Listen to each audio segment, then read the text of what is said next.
સુરત મહાનગરપાલિકા સ્વચ્છતામાં દેશભરમાં પ્રથમ ક્રમે રહી છે, ત્યારે કચરો સાફ કરવાની સાથે સાથે જાહેર રસ્તાઓ પર કચરો ન થાય તે માટે પણ તકેદારી રાખવામાં આવતી હોવાનું સામે આવ્યું છે।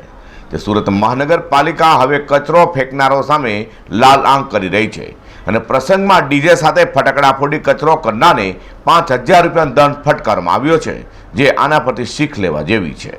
વરાછા વિસ્તારમાં આવેલા ઉમિયાધામ મંદિર પાસે વૈશાલી રોડ પર એક વરઘોડો પસાર થયો હતો, જેમાં ડીજેના તાલે કાગળ ઉડવામાં આવ્યા હતા, જેથી રસ્તા પર કચરો થયો હતો। આ કચરાને લઈને પાલિકા દ્વારા અશ્વિનભાઈ નટવરલાલ પંડ્યાને 5000 રૂપિયાનો દંડ કરવામાં આવ્યો છે, તેની રસીદ પણ સોશિયલ મીડિયામાં વાયરલ થઈ રહી છે। ગત 2 ફેબ્રુઆરીના રોજ દંડ ફટકારવામાં આવ્યો હતો। આ દંડની પાવતી હાલ સોશિયલ મીડિયામાં વાયરલ થઈ રહી છે, જેથી લોકો કહી રહ્યા છે કે કચરો કરવાવાળાએ ચેતવાની જરૂર છે। પાલિકા એક્શન મોડમાં આવી ગઈ છે। પહેલીવાર પાલિકા દ્વારા અનોખો દંડ ફટકારવામાં આવ્યો છે। વરઘોડામાં ફટાકડા ફોડીને જાહેરમાં કચરો કરવામાં આવતા પાલિકા દ્વારા દંડ ફટકાર્યો છે। રોડ પર લોકો ગમે તેમ કચરો કરતા હોય છે। આના પરથી લાગી રહ્યું છે કે સુરતીજનોને હવે સબક લેવાની ખાસ જરૂર છે। અઝર કુર્સી સાથે હર્ષદ સેઠા।